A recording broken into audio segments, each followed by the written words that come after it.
Welcome to MTI's Retrofit brick tie installation video. The MTI Retrofit brick tie can be used in a variety of wall details, including full brick veneer with a steel stud backup wall or full brick veneer with a wood stud backup wall. Please note, before beginning this project, make sure to involve all required professional services when completing this system. First, remove all of the deteriorated material from the area to be retrofitted. Do not use high-impact tools when completing this step. Vacuum clean the area using an industrial vacuum.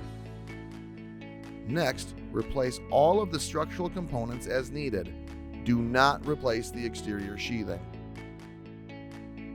After the structural components have been replaced, lay out the retrofit brick tie pattern on the back side of the brick veneer on the studs on a 16-inch rise pattern, starting at floor level. This is also the time to determine if a retrofit weep and flashing system is required.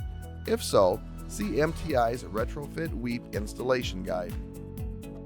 Using a hammer drill and a 3/8 inch masonry bit, drill a 3/8 inch hole 3 inches into the mortar head joint or bed joint from the back side of the brick veneer on the predetermined grid pattern in line with the edge of the stud in this grid pattern. Using high pressure air and an industrial vacuum, thoroughly clean the 3/8 inch hole that has been drilled into the mortar joint. Using a Hilti HDM 500 manual adhesive epoxy dispenser, apply the Helix 2-part epoxy HIT-RE 500 V3 into the 3/8 inch hole that has been drilled into the mortar joint. Ensure the hole is completely filled until the Helix 2-part epoxy is overflowing.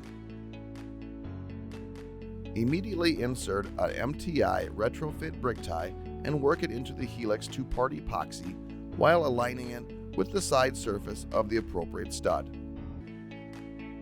Fasten the MTI Retrofit brick tie to the appropriate stud using the appropriate fasteners for wood studs or steel studs. Install MTI's Sure Cavity SC5016 or Fire Rated Sure Cavity FRSC 5016. Cut the Sure Cavity into 3 to 4 foot pieces for easy installation. The Sure Cavity fabric should face the interior of the building. Apply foam insulation into the remainder of the brick cavity and stud cavity. The stud cavity should be foamed full. Install strapping to the interior of the stud wall if required. This solution has been designed by a person with over 50 years of experience in the construction industry, the founder of a company that has been manufacturing moisture management solutions for over 30 years. Thank you for watching. If you have any questions about this system or ordering products, please visit our website at www.mtidry.com or give us a call at 1-800-879-3348.